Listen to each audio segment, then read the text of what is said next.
Hey there, thanks for tuning in. You're watching Dirt Bike Channel. I'm your host Kyle Brotherson, and today we're going to be kind of dispelling some of the myths around these auxiliary springs or power valve springs on the two-stroke KTMs. Stick around. This is going back to the mailbag again today because I get a lot of email about power valve springs, adjusting it, and what all that means, and why on a lot of the KTMs they've given you 3 different colored springs, and people wonder what that means. So I've got 2 different color springs here. Now this is going to apply to all of the bikes that are carbureted basically for the last 10 years. At least ever since I started paying attention to the KTMs. All the carbureted 2-strokes like the XCWs and the XC models and the SX models have come with different auxiliary springs. And essentially what we're talking about here is these different springs adjust the timing of when the power valve opens in the motor.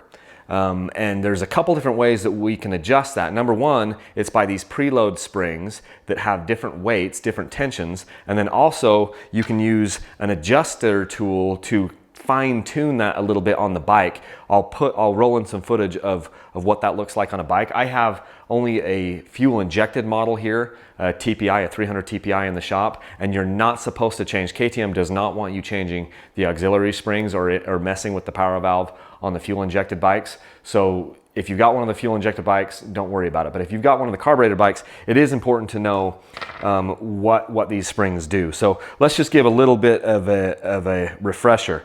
When the bikes come new, they come with one of these yellow springs in them. The yellow spring comes stock. I don't know if this is focusing that much, but the yellow spring comes stock in the bikes, and it's kind of like the middle ground on this. It's a medium duty spring, and it allows the power valve to come open at a certain RPM. If you wanted to keep the power valve closed longer, you could install the green spring. And this is a heavier duty spring. The green spring is harder to compress than the yellow spring, and that would keep the power valve closed longer, meaning the bike would have to come to a higher RPM before it let that power valve open and some of the rest of that power come on. That's what the green spring would do. And then there's the spring that I prefer, which is the red spring. The red spring is, and I don't have one out here because I install the red springs on all my bikes.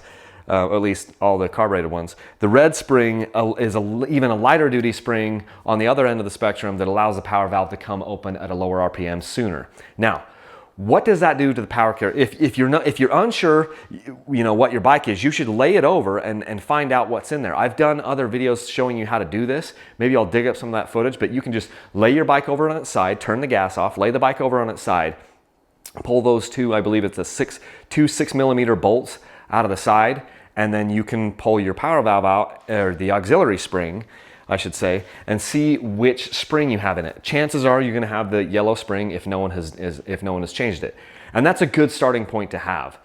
The reason why I tend to switch over to the red spring is I feel like the red spring, when the power valve is open sooner, I think that the power delivery is a little bit more linear.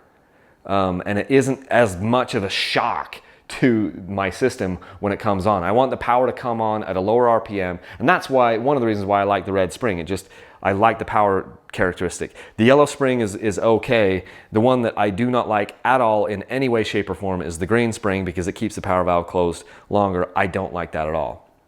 Most people, though, are going to use the yellow spring, and then you might fine tune it just somewhat with this little key. Now, you can get these keys from KTM. It's just a little square key, and then you can use that. There's a brass screw on the outside of your bike. Hopefully, I'll run some footage of that in, and you can fine tune the preload adjustment on these auxiliary springs.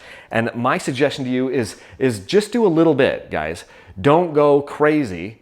Don't like turn it all the way in or turn it all the way out. Just go like a half turn or a quarter turn, and then ride it and see if you can tell the difference. And then a little bit more, a little bit more. And what you're doing is when you're putting more preload on that, you're tightening it. You're keeping the power valve closed longer because you're adding more tension to that spring, keeping the power valve closed.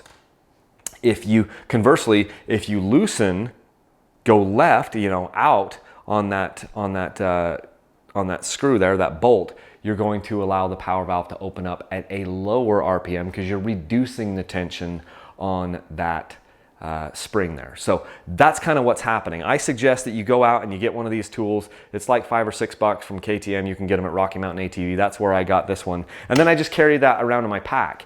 And, you know, and when I first get a bike, if it's not doing quite what I want it to do, I can do a little bit of fine tuning. But I don't have to do that very often. I generally have just been able to put the red springs in and then go. Some of the bikes though come from the factory a little bit different as far as how far that screw is turned in. Some guys say they run them flush. I typically have run them, you know, about a turn and a half in from flush with the red spring. But all this is going to depend on your altitude and your riding conditions and your riding style and your preference. So I don't want to say like, here's a magic thing that'll make your bike run, because everyone's running their bikes at different altitudes and different temperatures and all these different things. So it's good to do a little bit of trial and error, but that at least gives you an understanding of what you have with those springs. You'll have the yellow spring, which is in the bike. You'll have the green spring, and it usually comes, in these packs where they give you your extra jets and needles and stuff, and I'll just leave those in there. Yeah, so you'll have your yellow one in the bike, the green one, and the red one are usually in these little containers. And so you can go ahead and try that out. You can also get those things aftermarket, you know, or from Rocky Mountain ATV, OEM stuff. But yeah, that's kind of the deal with the auxiliary springs and the power valve. If you have questions, please leave them down below. Also, if you like to follow what we're doing in a little bit more current sense, check us out on Facebook and Instagram, because a lot of times we'll be posting videos and different things over there that before they make it to the main channel here. If you want to win a dirt bike, if you're watching this before September 30th of 2018, you still have the ability to win the bike that's sitting right here. It's a 2019 KTM 300 TPI fuel injected bike. Awesome. I've got t-shirts, some hats, and some hoodies over there at dirtbikechannel.com on my website. So if you haven't entered to win that bike, you should probably do that now. And if you're watching this after September 30th of this year, just keep in mind we periodically do dirt bike giveaways, so it's you can get into one of the future ones.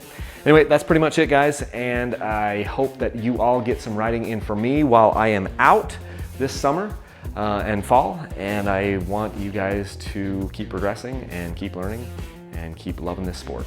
Thanks for tuning in, guys. Appreciate it.